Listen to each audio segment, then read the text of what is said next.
think that's a sign of real maturity when you are able to overcome obstacles. In fact, to develop endurance, it says in the Bible that we should count it all joy when we face obstacles in life, so that our endurance has a chance to grow. And so let it grow so that we become complete, needing nothing. That's a pretty high standard, but I think it's a process that we're all in life, because in life we're going to face challenges. So I hope the stories tonight are a great inspiration to you, so listen carefully, and I think we'll all be inspired by the stories that we hear tonight and the students that exhibit great perseverance in what they've overcome. So now I'd like to turn it over to Adam Ray, the Spiritual Life Director at Lexington Christian Academy, to give the invocation. Adam.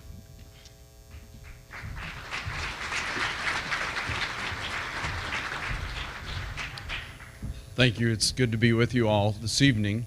Back in October, we moved down here from Lansing, Michigan to Kentucky and started working at Lexington Christian Academy.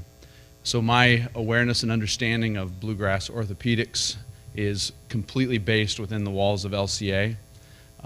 Each day I come out of the 7th hour class, and Andrew Carlson is there with his staff, and they just selflessly, faithfully serve the students.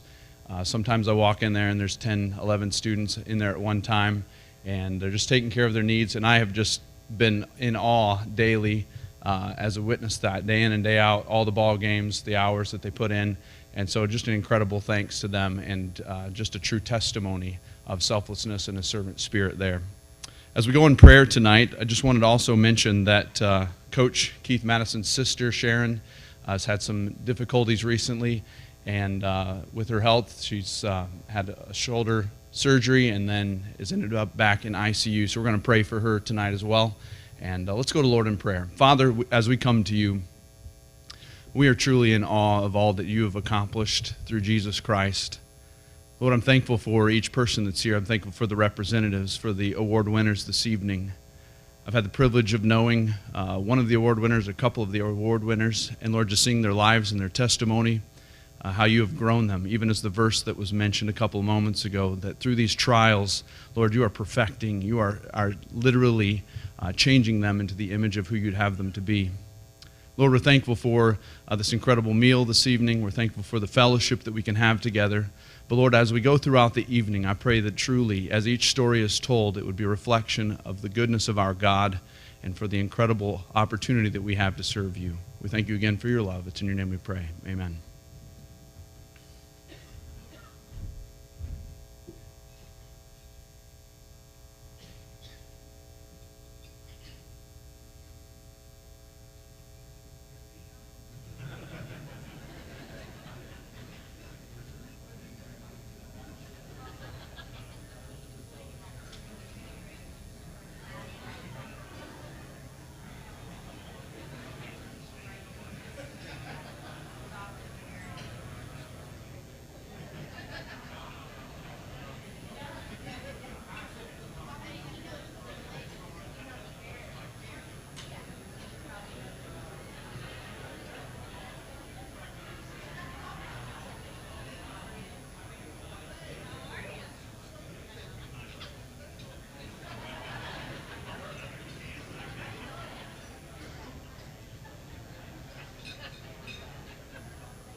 Can I have your attention, please?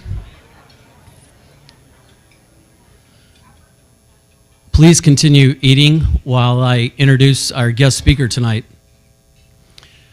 My name is Bill Clark, and I was a teammate at Louisville Slugger for 25 years. And I met my best friend at the University of Kentucky, let's say 30 plus years ago. And now I'm a teammate of his company, which is Physicians Rehab Solutions, where he is a partner with Tom Pennington. It's a great honor for me tonight to have been asked to introduce our guest speaker. And if you're not eating, I encourage you to open your program to the first page. And I don't want to take credit for this because Andrew Carlson from BGO did a great job with this write-up. And I'm going to read this. I'd encourage you to follow along. And then I'm going to make some personal comments about our speaker. Keith Madison, the winningest coach in the history of Kentucky baseball, walked away from Kentucky in 2003 after 25 seasons and 737 career victories. He coached 85 players who were drafted or signed professional baseball contracts, 17 who eventually reached the major league level. Among those are Joe Blanton, Scott Downs, and 2006 Cy Young Award winner Brandon Webb. A native of Brownsville, Kentucky, Madison became UK's 22nd head baseball coach on June 7th, 1978, at the young age of 26. When he left, he was the third winningest coach in SEC history behind legends Ron Polk and Skip Bertman. In 25 seasons, Madison certainly left his mark, not only on Kentucky baseball program, but also on national college baseball scene. On the national scene, Madison was recognized in 1995 for his knowledge, integrity, and passion for college baseball at the American Baseball Coaches Association convention, when his peers elected him the organization's fourth vice president. He eventually served as the president in 2000. That year, he ran the national convention in Atlanta, drawing the largest turnout in the history with over 3,500 in attendance. Madison has also worked with USA Baseball, serving as the national team's pitching coach during the summer of 1999. Coach Madison was honored in 2005 by being inducted into the inaugural class of the University of Kentucky Athletic Hall of Fame.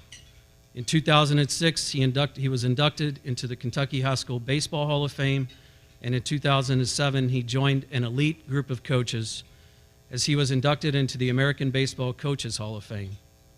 He was awarded the Lefty Gomez Award in January of 2013 for contributions in amateur baseball, both in the States and internationally. Recently, Keith was elected chairman of the board for the ABCA. After a successful coaching career, Madison spent almost 2 years working in the University of Kentucky Development Office as a major gift officer. Soon after leaving the university, Madison became the national director for baseball with SCORE International. Through SCORE, he sends daily motivational, devotional texts to over 260 coaches and friends. Each November, Coach Madison helps lead over 200 coaches, professional baseball players, and businessmen on a trip to the Dominican Republic where they conduct free clinics to over 6,000 young Dominican baseball players. Besides being National Baseball Director of SCORE International, Coach Madison publishes Inside Pitch magazine and enjoys co-hosting the weekly KSR Baseball podcast, as well as serving as a color analyst for selected SEC Network Plus baseball broadcast. So I did a little research before tonight and came across a podcast recently that Oscar Combs did with Coach Madison. And there was a couple things that I want to share with each one of you that really touched me when I listened to the podcast. So Oscar said, Coach is a man of faith, and he's one of the best. He asked Coach, what do you want to be remembered for? And he said, I want to be remembered as a man who loved his family, his coaches, his players, and the University of Kentucky. He asked Coach, if you had a do-over, what would you do? And Coach said, I would love my players, every single one of them, more than I was able to love them. Then he asked him, what was the best decision that you ever made in your life? And this really touched me, and I could tell that he knew the answer in a flash because there wasn't a hesitation. And he said, the best decision that I've ever made in my life was asking Sharon to marry me and be my bride. And I always like to say that behind every good man is a great woman. And I have no doubt that's the case with Sharon. So this gets really personal for me. We had the opportunity at Louisville Slugger to partner with Coach Madison and his team. Every time that I would see Coach Madison, he was asking me about my father-in-law.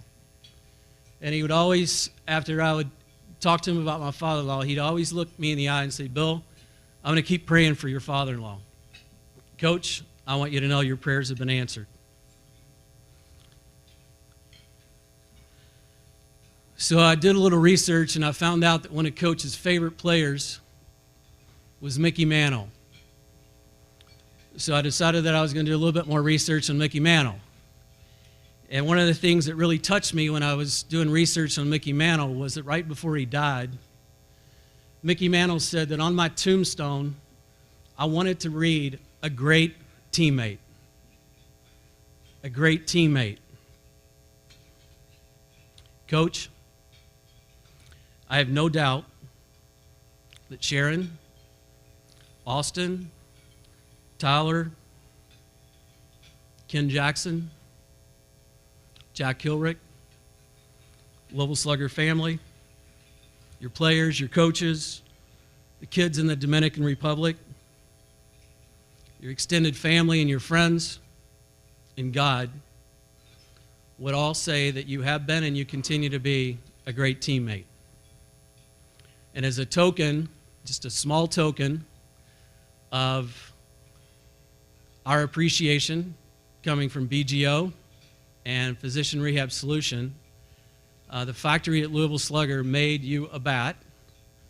It's a Mickey Mantle model bat with the logo in the center that was used for Mickey Mantle. The same finish, the same color. The only thing that's different is it has your signature on it and not Mickey Mantle. So at this time, I really like to hear loud clapping, and so I just want you guys to welcome Coach Madison. Thank you.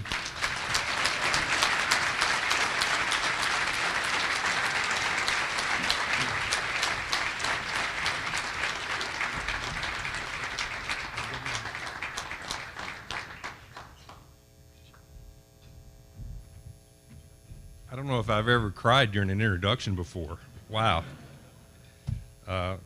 When you start talking about my wife and Mickey Mantle, I get tears in my eyes. So, Bill, thank you so much. That warmed my heart and encouraged me to no end. So I'm going to put this bat here, and if anybody touches it, you have to deal with me.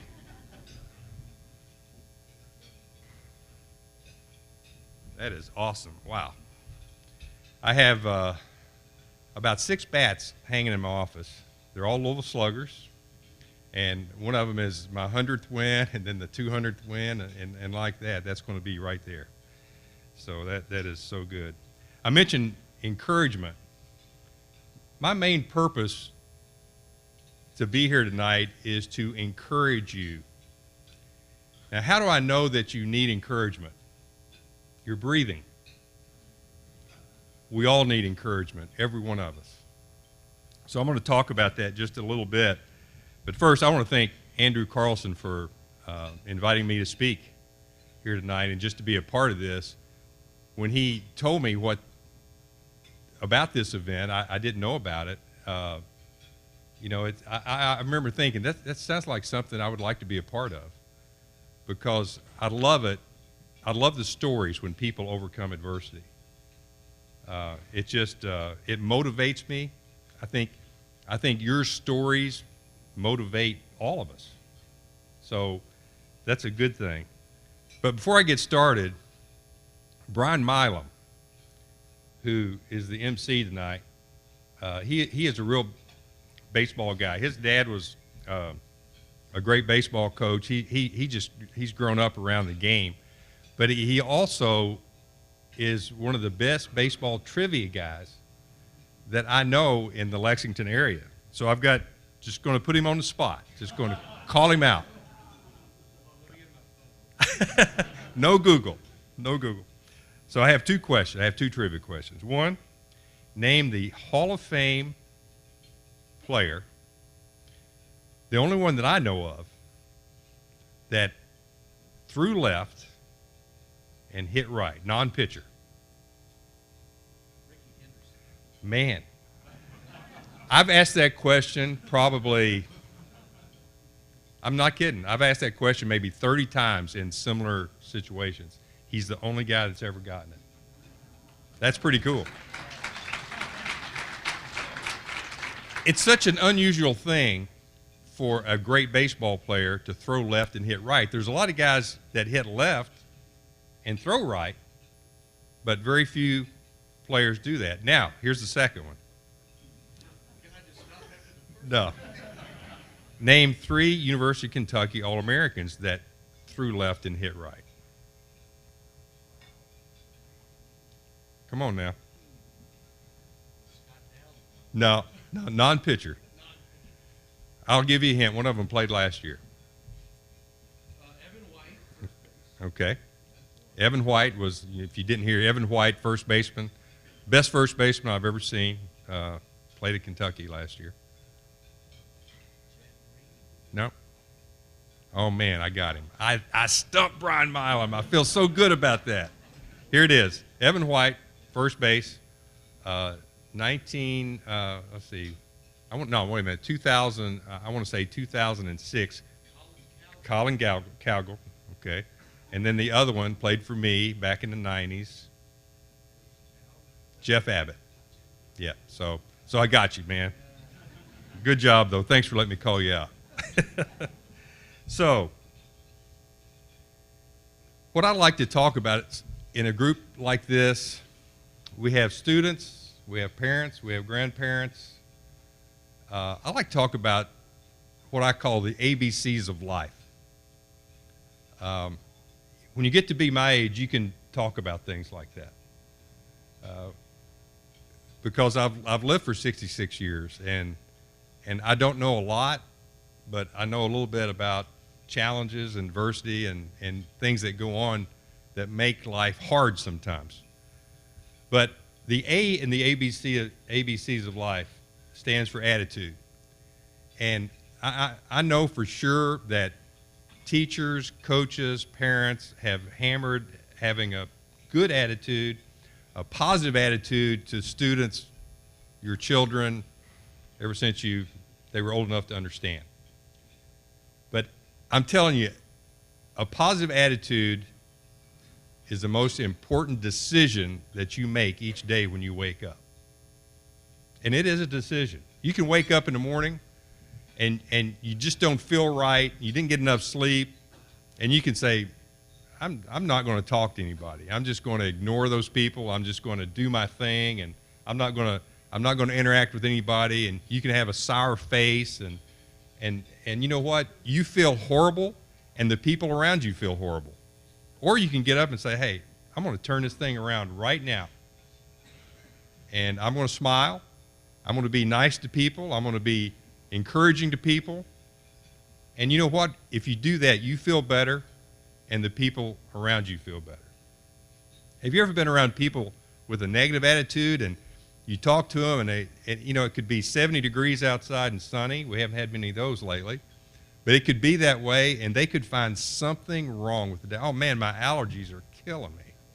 Or, can you believe how much it rained last week? Or, and they just keep throwing negatives out. And when you leave that person, you feel horrible. But when you're around people on a day like today, and it's cold and windy, and they find something good to talk about, when you leave that person, you feel better. And so attitude is huge. I want to read a quote, and I used this with my team many years ago. And I must have liked it because I wrote it down, I kept it. So it's not all that good, but I think it really fits what I'm trying to say to this group tonight. People, who accomplish extraordinary things do so because they have an extraordinary attitude that doesn't allow their imperfections to limit their dreams. They don't allow their imperfections to limit their dreams. You know, I'm standing here before you tonight as a man with many imperfections. I've had them all my life, and they're things that I have to work on. And if what I read in the Bible is true, everybody sitting out there has some imperfection. And they're things we just have to work on. They're things we have to overcome. But you don't allow that to prevent you from fulfilling your dreams. And people, you students that are here tonight, you have not allowed the adversity, the imperfections, the struggles, the challenges to prevent you from beginning, at least, to fulfill your dreams. And that, just that in alone, makes me feel honored to be here tonight. You know, sometimes adversity causes your dreams to sort of dissipate. They just sort of go away because sometimes adversity prevents you from fulfilling that dream. But one thing I've learned in my life is God always has another dream for you. When I was 19 years old, I had already made it to AAA. I signed out of high school. I was on the fast track to the major leagues. And for those of you who aren't baseball fans, you know, baseball's a little different. You have to go into minor leagues, and you start in rookie ball, and then you go to Class A. And then if you're really fortunate, you go to AA. And if you really work hard and get a few breaks, and you might make it to AAA, and then after AAA, you get to the big leagues. Well, at 19, I was the youngest player in the American Association. And there's a lot of reasons for that. It was during the Vietnam War, and a lot of other players were doing National Guard duty, so they had to move the kid up a little quicker. But at the end of the season, I started having arm problems. And back in those days, they didn't have the MRI and all that stuff, and so I just thought, hey, if I take the winter off and go to spring training, everything's going to be fine again. I'd never had arm trouble. I got to spring training, I couldn't break a pane of glass. It was just straight and slow, and my outfielders were exhausted from chasing balls. So I get released after being in AAA at 19, and everybody said, hey, this kid's going to make it. So I had to go back to my little small town of Brownsville, Kentucky, and tell all my buddies, hey, I didn't make it. So I felt sorry for myself for a while, but then I started working because I still had that dream. So I called a scout for the Cincinnati Reds that I'd met, and I said, Larry, man, I just want another chance. I can't be, at that time, 20. I can't be a 20-year-old has-been. I just want to give this another shot. He said, hey, meet me at Bowling Green High School baseball field, and let's throw a little bit and see if your arm's sound. So we go down there, and this old scout pulls a catcher's mitt out of his trunk of his car. He gets behind home plate. He tosses me the ball, and he says, let's see what you got. So we threw for about 15 or 20 minutes, and he said, hey, we're going to sign you. We're not going to give you any bonus, but we're going to sign you. We're going to give you another chance. Man, I felt like falling on my face and kissing his feet. But instead I said, now, I don't recommend this for you young people, okay? I was 20 years old, and I had just asked my wife, now 45 years, to marry me. 20 years old. I thought I was some mature dude. I wasn't. But she wasn't either because she said yes. So I asked this scout for the Reds, I said, you know, I don't care about the money, I just want to play, but there's one thing I got to ask you. Can you give me 3 days off in August because my wife has already planned this wedding and her mother? He said, I don't know. Let me make some phone calls. So he called me back. He said, yeah, we'll give you 3 days. I thought, man, that's going to be a great honeymoon, 3 days. So that's what happened. And I got another chance. I make it back to AAA in the Reds organization, and I'm playing basketball in Diddle Arena down in Bowling Green, to stay in shape during the off season. And this trainer had put me on a program, and it's the first time ever in my life I had really worked out during the off season. Back in those days, spring training was for getting in shape and all that. You know, now guys train year round, you know that. But so this year, this trainer for the Red Sox who I'd met, he said, hey, I'm working on my master's. I want to use you as a guinea pig, and we're going to do these things. So he had me doing all kinds of activities, and one of them was basketball. And I was playing, and I love basketball, and you know how pickup games are, they get a little rough, and I come down for a rebound, and all of a sudden I feel this excruciating pain in my left knee, and you know, it was bad. So that night, my knee's all swollen, and it's during finals. I'm taking classes at Western Kentucky. And so the next day, I go to this trainer that put me on this program. He looked at it, and he said, man, you need to see a doctor. So to make a long story just a little bit longer, this doctor had to do surgery. And you know, again, technology now is phenomenal. In 1974, it wasn't that great. So he said, hey, you know, I think it's a meniscus tear. You know, we'll fix you up. And back then, they put you in a cast. But for ligament surgery, but for cartilage, they would just put like an ace bandage or something. So when I woke up from surgery, I had the cast. And I said, oh, this is not good. So come to find out, I tore my ACL. Well, in 1974 again, tearing an ACL was not a good thing. That was pretty much career ending for most professional athletes. But I tried to. I come out of the cast, and my quadricep is about that big around because you know it's been in the cast. So, you know, I'm still going to spring training. It was pitiful. I mean, I was trying to run, and I was limping, and I didn't think I was limping. Guys were saying, man, your leg must really be bothering. No, it doesn't hurt, you know. So it just didn't work out. I tried it. They put me in AA, and I could throw okay, but I couldn't feel my position. It just wasn't working out. So now I'm married. What do? I had to start searching for another dream. That's exactly what I had to do. And about 6 years after I get into the coaching profession, I remember looking back and thinking, man, I love coaching more than I love playing. When things don't work out, God's got another dream for you. The B in the ABCs of life: believe, believe, believe. I promise everyone in this room, you have someone in your life who believed in you. I can just, when I think about it, I think about my Little League coach.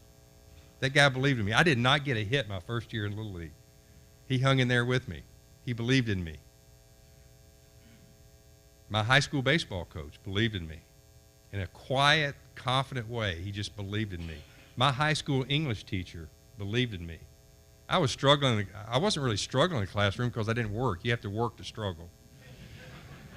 I was just a terrible student, and I just didn't care.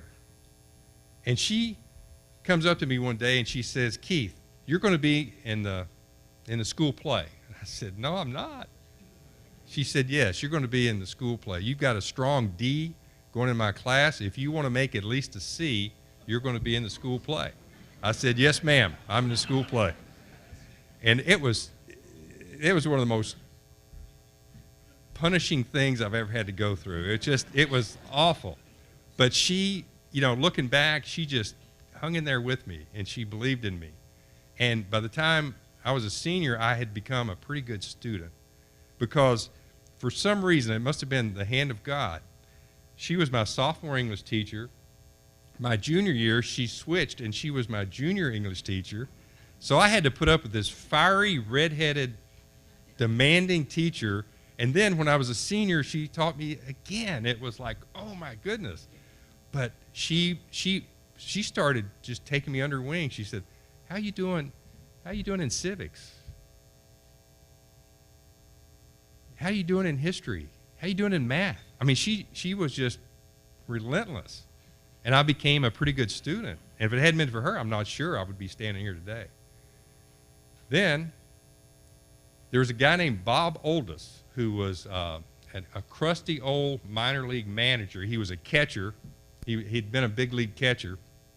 And this guy was tough. I'm in spring training with the Expos that first year, and I'm a country boy from Kentucky, and we've got these guys from USC and Texas and Puerto Rico and New York, and they're all big guys, athletic guys, and I just didn't feel like I belonged. And I'm thrown in this spring training game, and I'm just getting lit up. I mean, they're just crushing me, and I'm thinking, well, at least I got a chance to play pro ball. And so he walks out on the field in the middle of the inning, this old manager who I hadn't even met yet, and he said, "Hey, Madison, look around this field. You see all these players?" And I said, "Yes, sir." And he said, "There's about 12 to 15 of these guys that will not be here tomorrow. If you want to be here tomorrow, you better start pitching." Wow, man, I got serious. I started competing. And so he walked up to me the next inning after I got a few guys out, and he said, "You're going with me this year." He lit a fire under me, and he saw that I responded, and he wanted me on his staff. He believed in me. That's the year I made it to AAA at 19, because somebody believed in me. You can be that person that believes in someone else. There may be another student in school that's just struggling. Maybe nobody's sitting with them during lunch. Maybe they have no friends. You can be that friend. You can believe in them. You can be that person that somebody 40 years from now will be talking about. It's real. It can happen. The C in the ABCs of life. You probably notice I'm winding down here. This is ABCs. And it's compassion. I just think that the older I get, the more important it is to be compassionate. I think looking back, I didn't see it at the time, but all those coaches I mentioned and my high school English teacher, they were compassionate. They cared. They really cared about me. And again, you can be that person that cares about someone else and helps them. Another quick baseball story, and this is it. Now I'll take that back. I've got two quick stories. This is the next to the last one. Another trivia question for Brian Milam. Who is the first African-American player in the American League? Larry Doby. Absolute 2 out of 3, man. You're hitting 666. That's pretty good. Larry Doby. Larry Doby was the American League version of Jackie Robinson. You know, everybody knows who Jackie Robinson is. He was the first African-American player in the major leagues, and everybody knows what he endured those first few years, probably his entire career. Well, Larry Doby went through the same thing, except he didn't get as much positive publicity for it because he was second. He was first in the American League, but second. He was a coach in the Expos organization, and I just remember seeing this big, strong guy, and I remembered him playing for the Indians and just kind of being in awe of him a little bit. And so I didn't really know him because I was a pitcher and he worked with the hitters. So we had been at Pirate City, this rookie league camp, for 2 weeks. And for those of you who don't know much about minor league baseball, when you go to these rookie league camps, this place at that time was in the middle of nowhere. There were just orange groves around, and it was like 10 or 12 miles from Bradenton.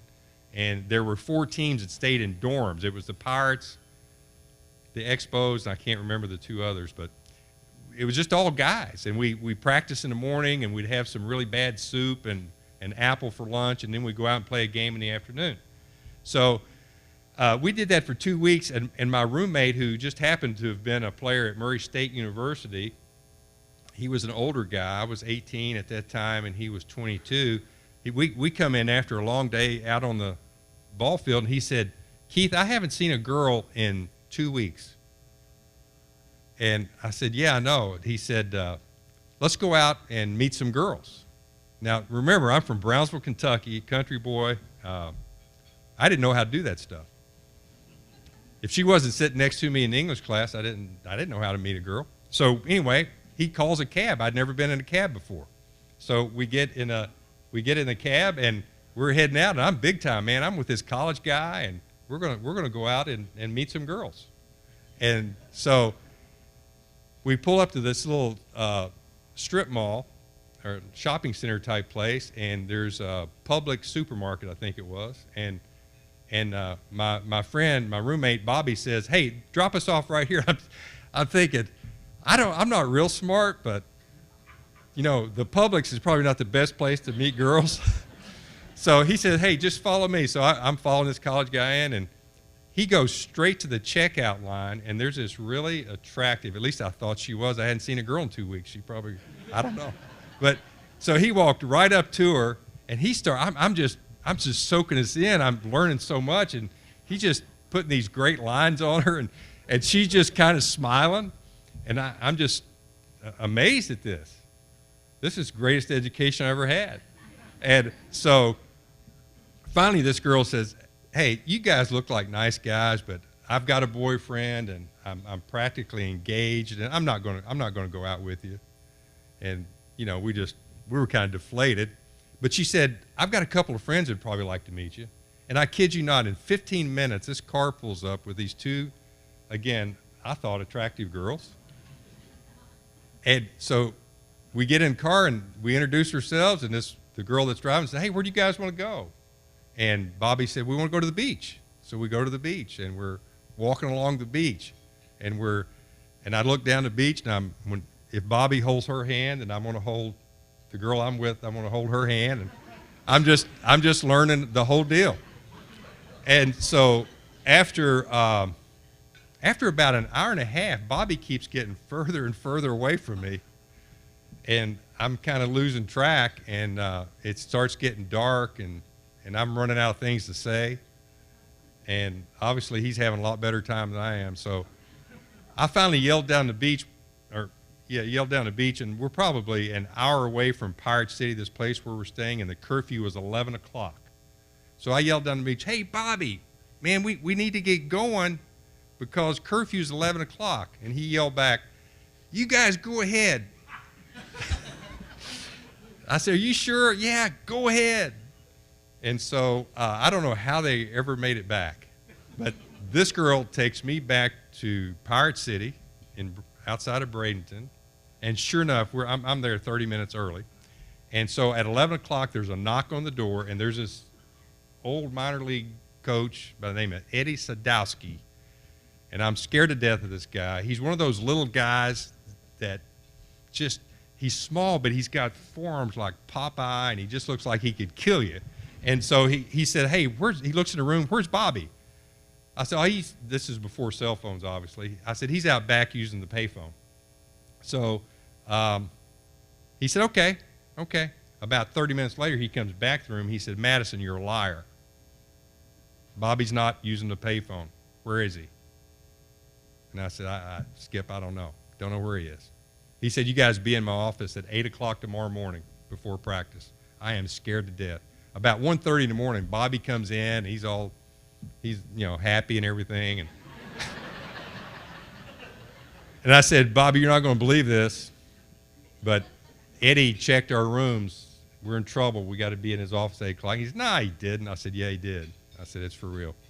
So we go in the next morning, and Bobby goes into the office first. I'm out in this little reception area. And about 15 minutes later, Bobby comes out, and, man, he's got a long face. And I said, "Bobby, what happened?" He said, "I got released. I'm going back to Chicago." I went, wow. I'm going to have to go tell my dad that I lied and got in trouble and not going to get to play anymore.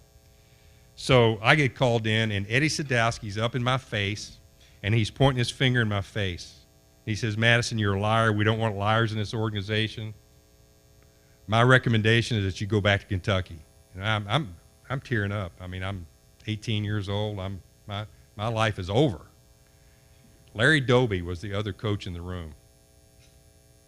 And I remember him standing up, and he put his hand on my shoulder.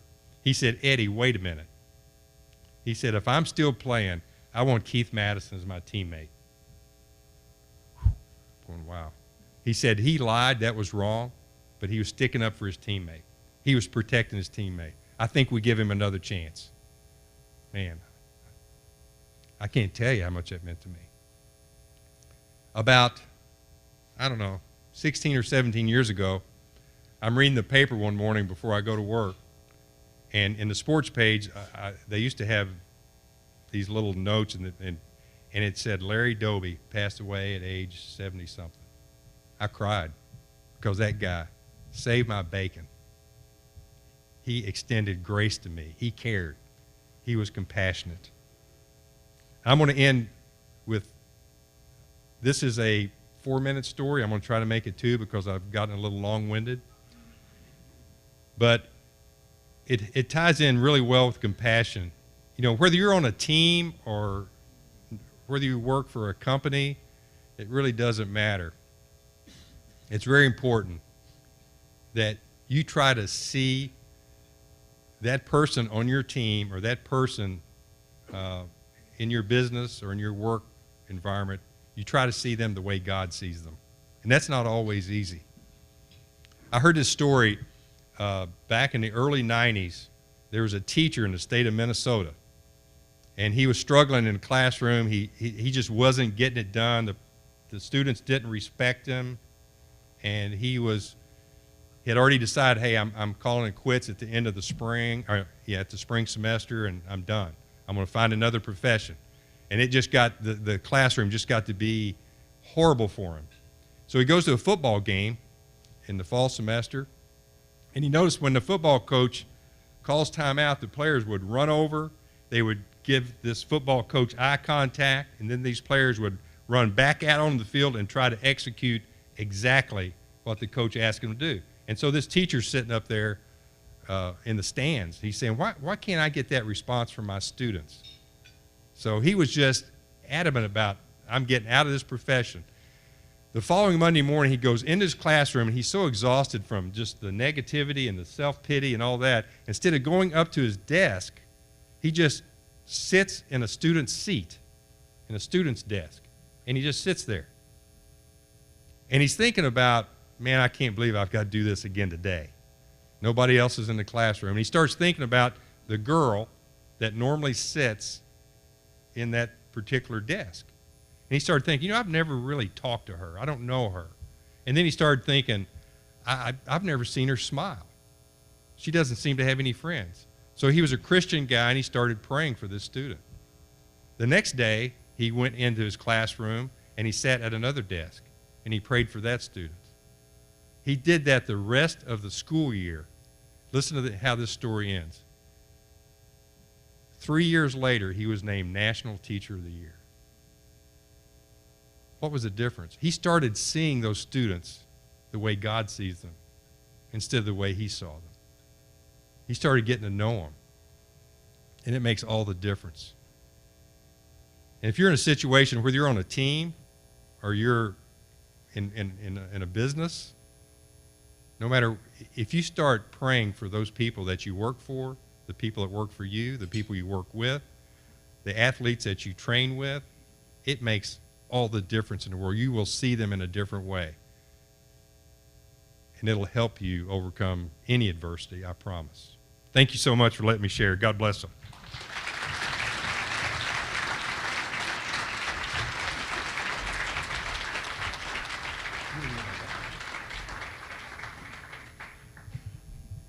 Yeah, you better take that bat with you, because I would get a hold of it and take a couple of hacks.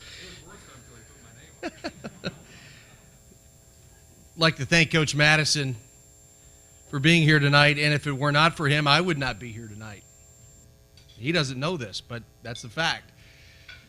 85 players signed, 17 go to the pros. I'm here tonight because he did not recruit me. All he had to do was come to Louisville one time. And one other quick baseball story. Bill Clark, my father coached him in baseball several years ago. And he had the best smile, and he still does. And what I wanted to be an Iroquois Raider so bad when I was little. They played We Are Family during basketball games. I got to put the needle on the record as the 6-year-old. I still have on my screensaver on the phone, the yearbooks back then were called the Arrow. They were the Raiders in Indian. And I have the Arrow, the Iroquois Raider logo still on my phone because I wanted to be an Iroquois Raider so bad. And my last job before TV, I was a tour guide at the Louisville Slugger Museum. And it was the best job, sorry boss, second best job I've ever had. And it was without a doubt one of the highlights of my life and my career. But thank you to Coach Madison for being here tonight, and thank you for being here tonight. We are going to now move into the award ceremony portion of the banquet. The first will be the BGO Champion Award. This award is unique in many, many ways. It honors a student athlete at the high school level from the central Kentucky area who have distinguished themselves by overcoming adversity and injury, returning to the sport that they love. Among the gifts these recipients will get tonight is a $2,500 scholarship. Our first award recipient, I got to meet her and her family just a couple of days ago. It's one of the highlights of this job is to go into someone's house and get to meet them. I see you play, whether you know it or not. Some sports are obviously more popular than other, basketball, football, what have you. But I see you play so often, and I don't get to meet you. I got to meet this young lady the other night, and her story is pretty remarkable. And unfortunately, I don't get to tell the whole story. It's kind of hard to fit an entire achievement in 4 to 5 minutes. But our first award winner tonight, BGO champion, is Edie Meyer of West Jessamine High School. Edie is the daughter of Allison and Russ Meyer of Nicholasville. She's been a part of the West Jessamine girls soccer program for the last couple of seasons, and they only won back-to-back state championships, and wait till you see how they won the last one. As a senior, Edie's leadership set the tone for the team during a preseason get-together this past fall. One of the team managers, and this is incredible, fell into the deep end of the pool, could not swim. Without hesitation, in her street clothes, our BGO champion jumps into the pool to save him. Certainly not easy.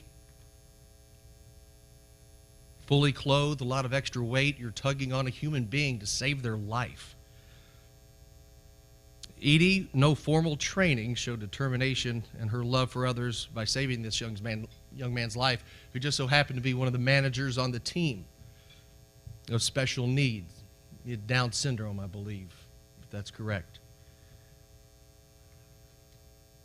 You will see some of this in the story here in just a little bit, but September 9th, 2017, during a game against Assumption Academy out of Louisville, Edie had an unfortunate collision, or as her coach called it, an explosion, going face-to-face with her defender, literally hitting face-to-face. The player from Assumption lost both of her 2 front teeth. Edie was able to stop the bleeding, amazingly going back into the game, not knowing she had suffered pretty significant injury. It wasn't until after the game the full extent of that injury was known. He had a couple of teeth loose. Oral surgeon was called. Dr. Michael Sexton met Edie and family after hours, performed oral surgery. It needed to be done immediately. And the pictures you're going to see in a little bit just do not, I can't imagine, but they don't do it justice. Don't worry, Edie, I did not show the mask, hon. That's okay. Had to sit out several weeks, missed a couple of ball games. There were some long-term concerns about the injury, but needless to say, Edie was on the bench cheering on her teammates. During her time away from soccer, her team played a pretty tough schedule that you'll see in a moment. Trip to Tennessee, she had to sit the bench and watch. But after that rest was over, she came back. And I'm going to stop it right there because I don't want to ruin the video. We put together this video at WKYT in honor of Edie's accomplishment, and perseverance might be your middle name. I don't know. Let's take a look at the video for our BGO female champion, Edie Meyer.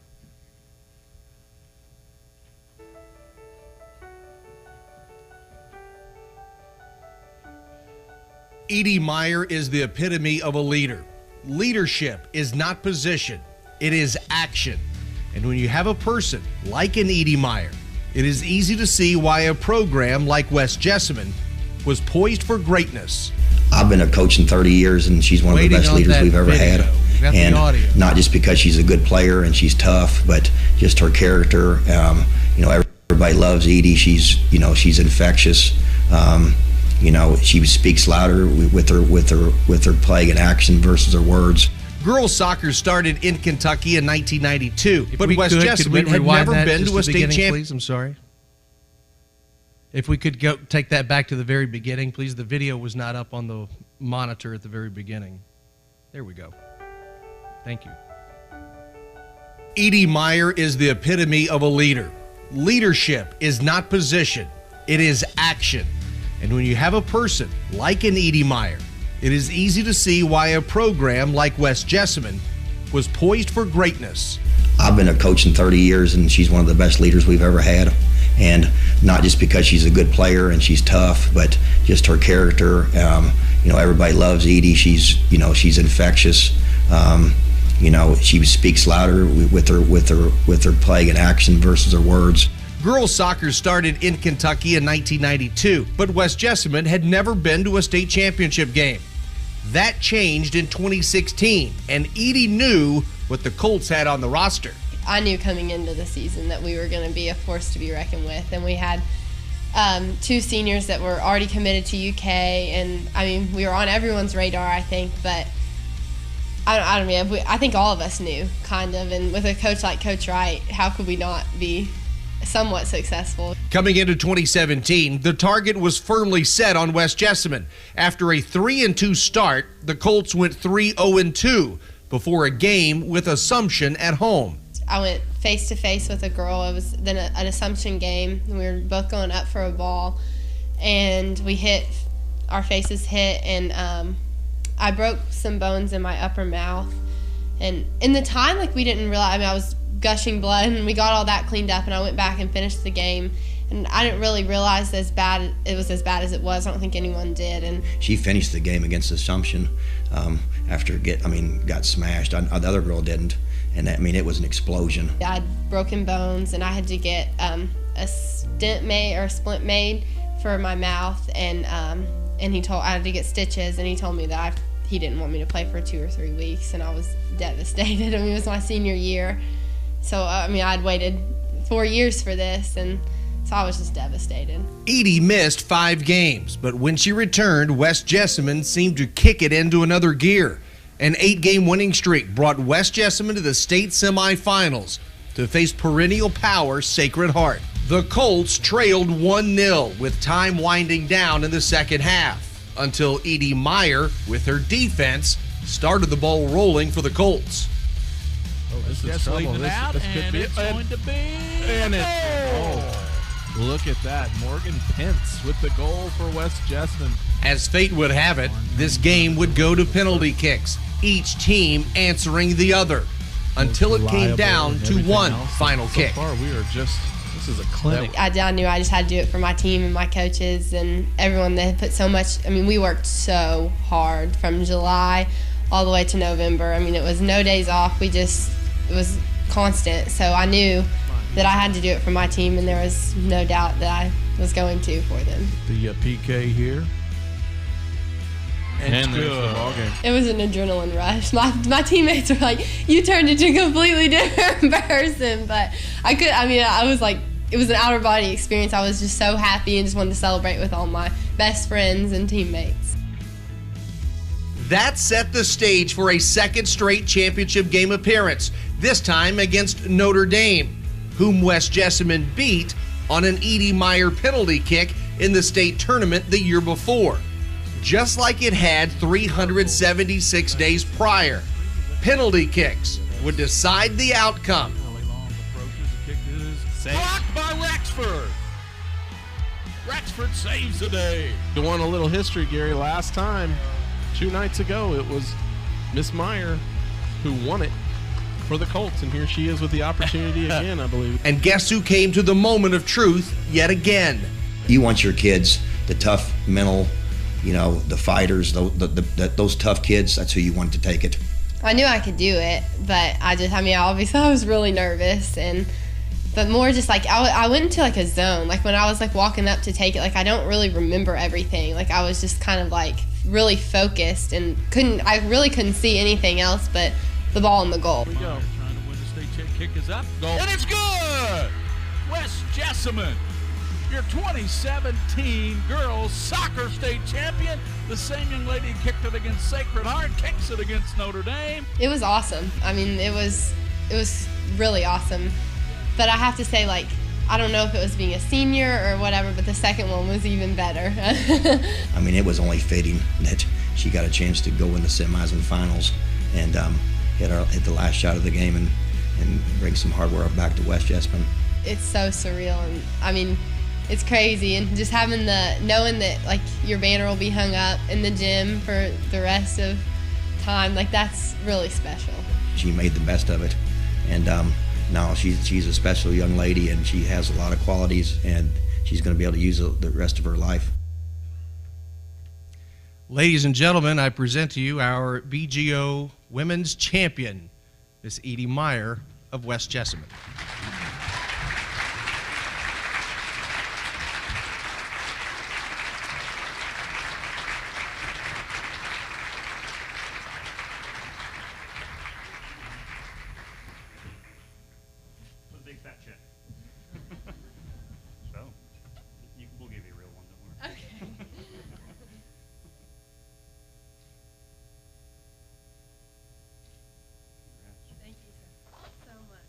You should fit. I love it. Thank you so much. I really appreciate it. Thank you.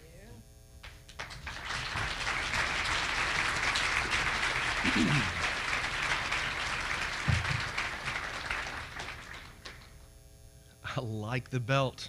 Got to be honest. Got to be honest. It's now time for our male recipient of the BGO Champion Award. He comes from Lexington Christian Academy.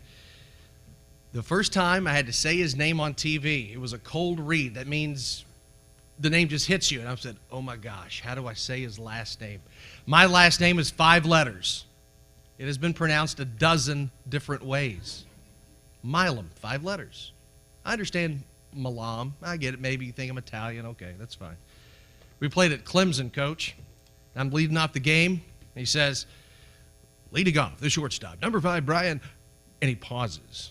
And I'm thinking, how's he going to say my name? Well, our coach had written M-I-L, just going to scribble it out. He goes, leading off, Brian Melaninen. I looked up at it, I said, what the heck? Like Melaninen sounds like a lotion you put on a rash. So Logan, the first time I said your name, I said, it's Nieves. And then someone called from LCA, it was not your mother, thankfully, and said, it's Nevis. So Logan Nevis is our BGO male recipient. The son of Holly and Scott Nevis of Nicholasville, 4-year starter on the LCA football team. Integral part of their success over the last several years. Starting quarterback, 15 rushing, 22 passing touchdowns in his senior year prior to the injury. We'll get into some of the numbers in just a few minutes. A lot of injuries to overcome. And when I first started doing the story, last year, it's like, wow, that's an injury. There's a basketball player, blew out her knee, blew out her knee, blew out a knee. Logan took it to a different level in terms of injuries. His coach, Ethan Atchley, says this about Logan. With all of his injuries, Logan still showed up to practices, games, helping to support his club or the next man in his position. He was awarded the #1 jersey in the LCA football program his senior year, which goes to the player I feel exemplifies everything it means to play high school football the right way at Lexington Christian Academy. Coach Atchley goes on to say he is a young man of faith, a servant leader, passionate on the field. Logan has raised the bar for what it means to wear that jersey in his time here. At that point, I will cue up the video because this does go into the injuries. And Logan, I had to grab some pictures off of Facebook from West Jess just a few years ago. Here is the story of Logan Nevis. Logan Nevis is a leader, a competitor, and a winner. Over the last 2 years, Nevis was a fixture on WKYT Sports during the fall, running with reckless abandon or throwing long passes to a myriad of receivers. The numbers were impressive, but we will get to those later because there were other numbers which grabbed the attention as well. The number of injuries, and we start with number 1. It was my right ACL when I was in 8th grade at West Jessamine Middle School. That was my first experience with orthopedic injury, and it was the beginning of a long road of surgeries and rehab for me. The road continued in 2015 with Logan now at LCA. Second injury was my throwing shoulder. I tore my labrum sophomore year. I believe it was the 4th game. Entering the 2016 campaign, Logan was part of a package deal at quarterback. He accounted for more than 1,200 yards and 16 touchdowns, leading the Eagles to an undefeated regular season and a district title.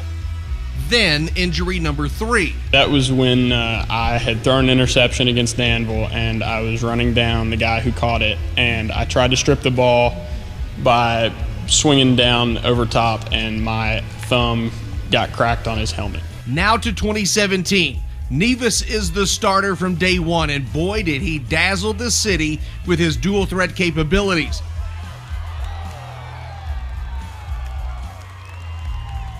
People finally found out exactly who Logan Nevis was and what he was about, and he's one kid that we've had to teach how to run out of bounds at quarterback as the years have gone on, but a kid that, you know, is going to play his heart out each and every time he goes out there because he's an impeccable leader and a rallier of people to follow him as a leader each and every time he goes out and plays the game of football, or he's the older brother to his 4 younger ones. It doesn't really matter. Logan's just a kid that's gifted with getting people to follow him. That was the beginning of a breathtaking campaign of gaudy numbers and great plays. During his senior season, Logan showed why LCA's mantra of no huddle, no mercy averaged 51 points a game. Then came the night of September 8th.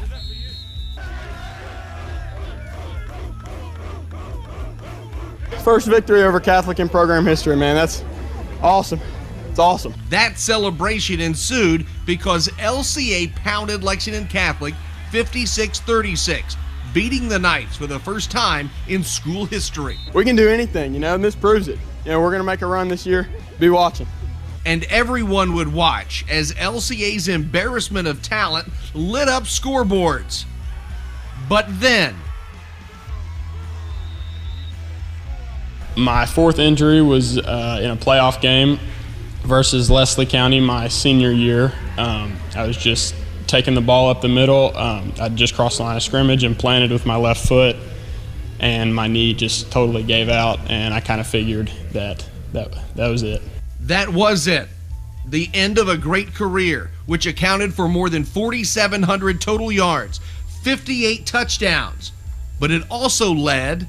since I've hurt myself a lot, I've fallen in love with the process of getting diagnosed and then surgery and then rehab. And I'm leaning towards wanting to be a surgeon and, doing as much as I can to help people like me in my situation who are prone to injuries get back from their injuries. His mother and I talked about shortly after the injury was that he had the perspective in a very short amount of time after tearing his ACL, his other ACL, that he was going to be one of the best orthopedic surgeons later on down the road and have quite a few things to be able to share and relate to with his patients. And, for that kind of perspective to have the wisdom and the maturity beyond measure of an 18-year-old is something that I'm just incredibly proud to have representative of our program. Ladies and gentlemen, Mr. Logan Nevis of Lexington Christian Academy.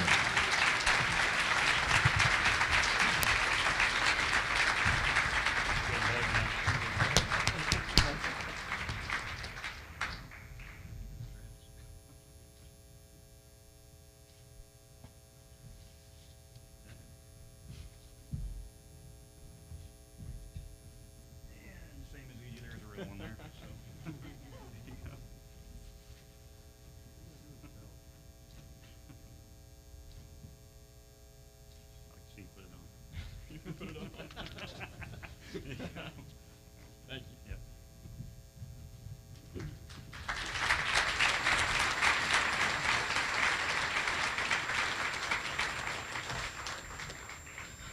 think I can find some use for that later on. I've got so many bats at the house. We're going to continue with our awards. Congratulations to Edie and Logan. And an interesting tidbit that I was told the other day, and I don't know if the fix was in on this. Mother, if you want information on the kind of player they are, maybe ask the dad. If you want to know the good stuff, ask mom. Edie and Logan went to school together.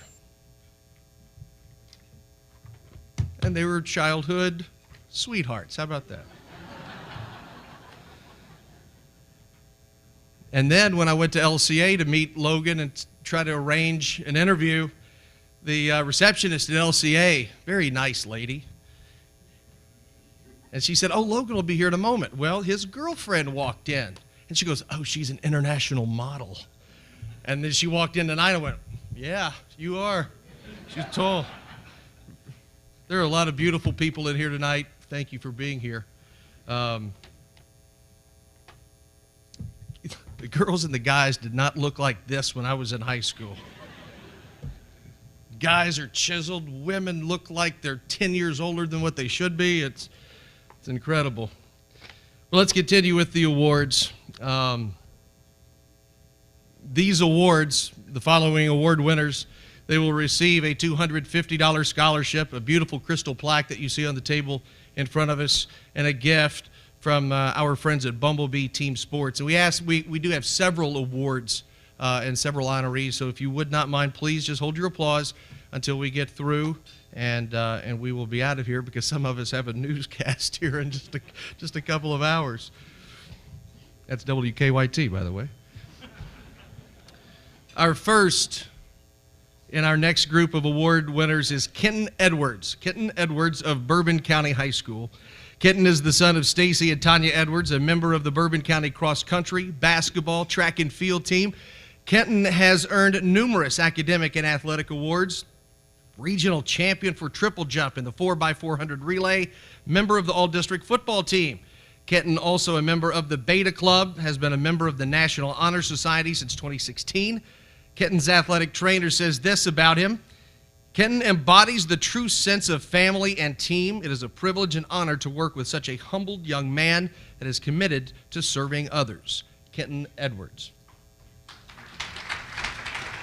Our next recipient is Savannah Dudek of Dunbar High School. Savannah, the daughter of Christina and Tim Dudek, vital member of Dunbar's volleyball team. Many accolades to her name, including academic All-American, first team All-Region, state Elite 8 teams, you name it, she's done it. Not only a star on the court, Savannah has helped raise more than $20,000 for different cancer charities in Lexington through the Dunbar Cancer Classic volleyball match, involved in numerous clubs and activities at Dunbar, such as Senior Executive Board, Beta Club, Leadership Team, National Honor Society, and Young Life Leadership at the University of Kentucky.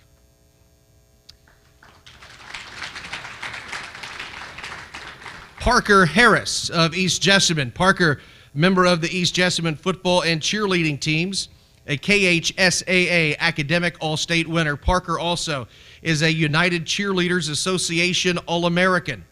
He's volunteered with the Special Olympics and Jessamine County Youth Football, is also a member of the Beta Club. Parker's coach says this: Parker is a star image of demonstrating sportsmanship. He always encourages his teammates and has been one of the team's most vital members. Parker Harris of East Jessamine.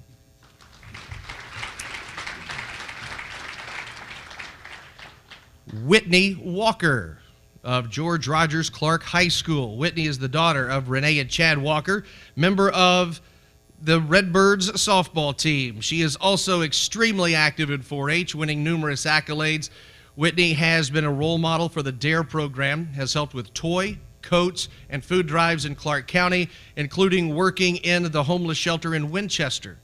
She's also helped with a League of Our Own softball clinic. She is working at the local hospital as an intern and wants to be a pediatric oncologist. Wow. Whitney Walker of Clark County High School.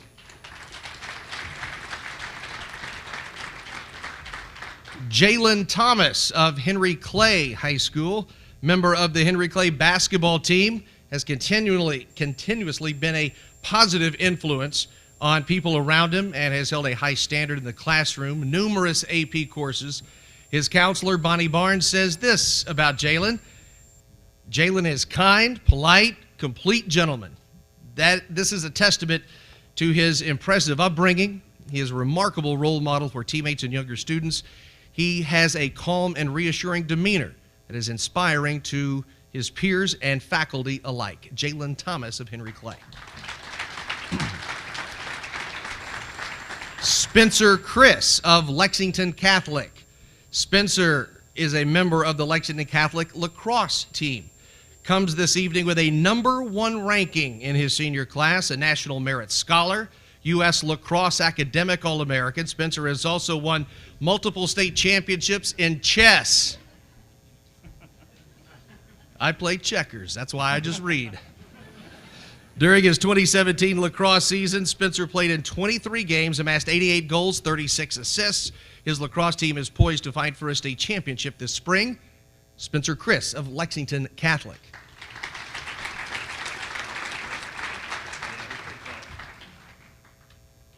I'm on a podium and he's still taller than me. Daggone. Coach Madison, does he throw lefty? Is what, you know. Colton Krager of Lexington Christian Academy. Colton is the son of James and Jennifer Krager, a member of the LCA baseball team. Colton is a National Merit finalist, Chick-fil-A Leadership Academy, STLP team member, and has been a camp counselor at the Bluegrass Christian Camp. LCA's principal Joe Matthews, says this about Colton. Colton is a teacher's dream, a best friend for life, and the type of young man any parent would be proud to call his or her own. Colton's plan is to pursue medicine in college, and with his 35 ACT score, I believe he has the intelligence for that profession. Colton Krager of LCA.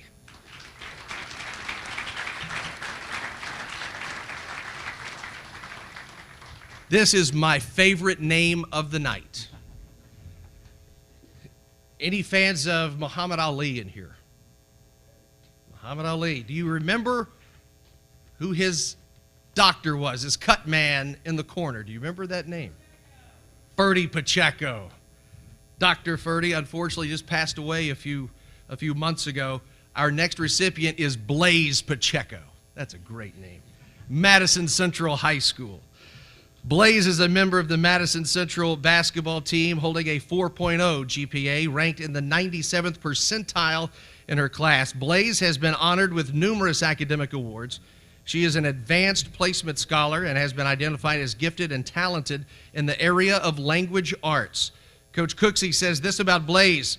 Blaze brings integrity, class, high expectations, leadership, and hardworking values to both the academic and athletic playing fields that is unequaled here at Madison Central. Blaze Pacheco.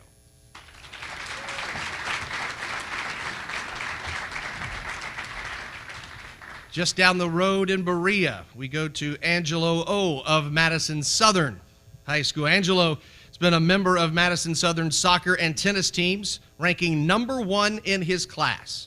Angelo is the Governor's Scholar, Student Council Class President, AP Scholar of Distinction, Science Olympiad first place, and has been awarded Best Lawyer in the state. During mock trial, Harvey Specter may be calling. He currently holds the most volunteer and community service hours in the school and has college acceptances to more than a few Ivy League institutions. Going to Princeton. Someone from Yale just dropped the glass. Angelo O. of Madison Southern. Peyton Ursuline of Model. We are sticking with Madison County all of a sudden. A member of the Model basketball and tennis teams. Peyton comes to us with a #1 ranking in her class with accolades too numerous to count. Peyton has received honors and awards in chorus, athletics, and academics. She has volunteered with numerous organizations, including Habitat for Humanity, Hope House, God's Food Pantry, Toys for Tots, Pennies for Patients, and the McCready Manor. Coach Wells says this about Peyton: she knows how to communicate with her teammates in a way that builds them up, and she always leads by example, never giving up and always jumping at the opportunity to help others or take on a challenge. Peyton Ursuline of Model. Isabel Pergandy of Sayre. Isabel, the daughter of Tom and Delia, a member of the soccer and basketball team. Isabel is a member of the National Honor Society and has been honored with multiple all-city soccer and basketball teams, has taken mission trips to Guatemala, New Orleans, and Detroit. A teacher says this about Isabel: her ability to balance her academic and athletic pursuits is notable. She makes this balancing act look easy. Those who work with her recognize her leadership and respect her fine moral character. Isabel Pergandy of Sayre. Landon Easley of Scott County High School. Landon, multiple sport athlete at Scott County, football, basketball, baseball, a member of the football team with 2 state semifinal appearances, 2 state baseball tournament appearances, and a state finals in basketball. Landon has represented Scott County extremely well, knowing the demands of those 3 scholastic sports. It's amazing to think Landon still able to take a multitude of AP courses and holds down a 4.0 GPA. Landon Easley of Scott County High School.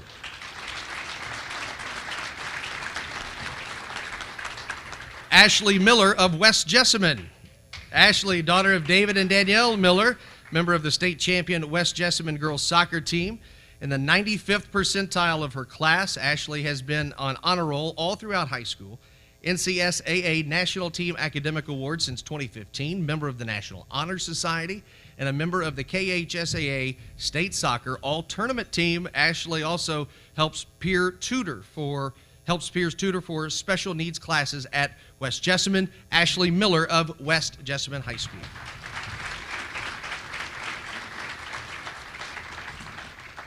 Our final 2 recipients, we go to the western side of the coverage area, so to speak.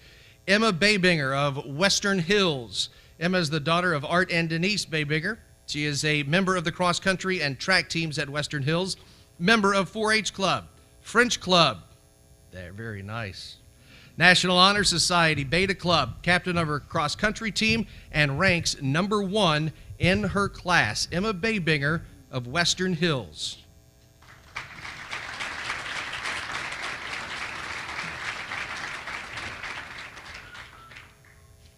Seven years of French. I don't remember much about it anymore. Our final recipient is Kendall Talley of Franklin County High School. Member of the Franklin County basketball and softball team, ranked in the 95th percentile of her class.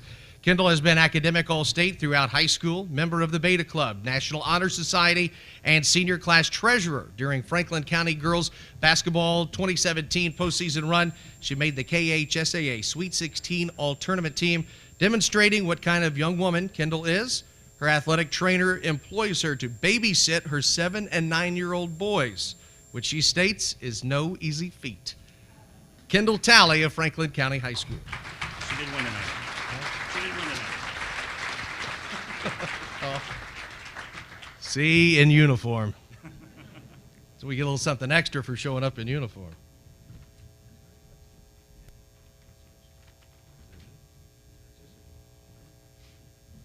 Coach Madison was here. He had to leave. Thank him for being here. Thank all of you for being here. That's going to conclude tonight, but I want to leave you with one thing. Baseball is my favorite sport. I make no bones about it. I love learning about soccer because I told her the other night I run in 90-foot increments back in the day. I don't do that 2.5-hour run thing. Football, I admire. I was a punter, so I really wasn't on the team, Logan. And if I had played at LCA, I never would have played. That's a fact, because they scored all the time. And I would just should have shown up for senior pictures, you know. But baseball is my favorite sport. I played for my father, who coached Bill Clark in high school. We've all seen the movie Field of Dreams. And there's a lot of famous quotes in that movie. If you build it, he will come. Reuniting a father and a son.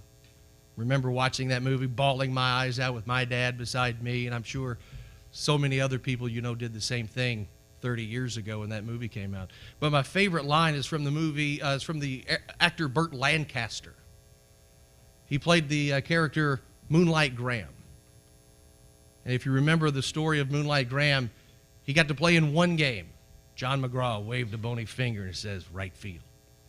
He jumps off the bench, gets in the game, never got to hit. And if you remember the movie, beautiful movie. He goes back in time, and he gets to do that. Kevin Costner's character goes back in time to 1972 and encounters Moonlight Graham as the older Burt Lancaster. And he says, if there's a wish, what would it be? He said, I never got to bat in the major leagues. I would have liked that moment just to squint at a sky so blue it hurts your eyes to look at it. And then he says this, we just don't recognize the most significant moments of our lives while they're happening. Back then, I thought there'll be other days. I didn't realize that was the only day. That quote has stuck with me 30 years more so than so many others, because you just don't know when your time at bat's going to come, if you ever get one. But as Coach Madison said earlier, people have to believe in you. You have to get that chance. Sometimes you need that second chance. But when that chance comes, when that championship is on the line and everybody's looking at you for that penalty kick or that touchdown pass or whatever the sport is that you've played that got you into this room tonight, in this room tonight, when that moment comes, it may be the only one you get. So please make the most of it. This is the second year of this, and I hope for as long as I'm on this earth, I get to come back here because I get to see so many great parents, grandparents, aunts, uncles, brothers, sisters, what have you, because you guys, you're the ones who make these student athletes who they are. If we are to make this world a better place, it starts in this room. It starts at these tables. And these same people take this back to their school, and hopefully you have an impact on your classmates and your neighbors and what have you. But please recognize the most significant moments of your lives while they are happening. Thank you for being here. I hope to see some of you. If you see me at a game, if you see Lee K. Howard, who was back here earlier, please stop by and say hello, because you do have the advantage. But please say hello. I'd love to meet you and establish a relationship with you, because you have made my job anything but a job. I have one of the best jobs in the world because of people like you. Thank you for being here. Congratulations to the award winners, and we will see you soon. Thank you.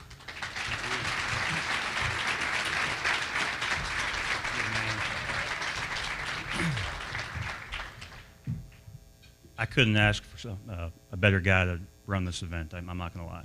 Brian, you did an amazing job, always do. And I told him earlier today, he does an amazing job every day. There's a couple individuals here in the room like Brian, Lee K, William Warfield, Josh Moore's in the back as well. Those people do a lot for our student athletes of Central Kentucky, and we appreciate that, so thank you. There's a lot of sponsors here tonight that Dr. Huff acknowledged earlier as well. Really, this event's not possible without them, and we really greatly appreciate your involvement with this, your commitment to the community, and we really, there's no way this could happen without you, so thank you for that. I'd like to call up each athletic trainer here tonight if we could. Can we do that? Come on up. Jenny, Dan, Shonda, come on up.